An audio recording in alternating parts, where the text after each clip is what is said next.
This is a second viewer story that I've done, and this one is about a time when I had to call the plumber to fix the toilet because mine was malfunctioning. Now, you may be wondering, who cares? It's just one toilet. Big deal. Well, it is a big deal depending on how many toilets you started with. Started with 3, losing one isn't that big of a deal. It's only a 33% reduction in poop place possibilities. But if you only started with 1, now you're at 100% loss of poop places, and that is miserable no matter how you spread it. And guess what?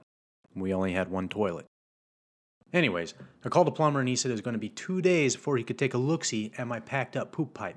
So I had to go next door and ask my neighbor to use their toilet. I don't know about you, but using someone else's toilet is always really awkward. First, their toilet seat never seems to fit my butt. Or it has that weird old person crackly squishy toilet seat cover. Even worse, you have to worry about being too loud when you're dumping up their toilet or leaving a big ol' stink in it. We all know the owner of the toilet is outside wondering what has taken us so long and judging us the entire time. On top of that, I had diarrhea, so I had to use the toilet constantly, especially at night. And these aren't the cute little quiet deuces that people have sometimes. These are explosive, wall-shattering pressure bombs.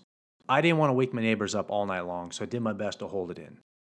Let's have a moment of silence for my rectum because it was doing God's work by holding back the brown floodgates as long as it did. But we all know how it ended because, well, if it had ended well, I wouldn't be making a cartoon about it. No one is holding in the Hershey squirts all night long, and the floodgates finally failed. Out sprayed the chocolate disaster I've been trying to hold in, and it was everywhere.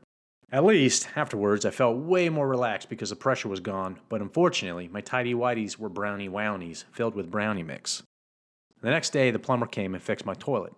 I was happy, my neighbors were happy, but rip my duvet.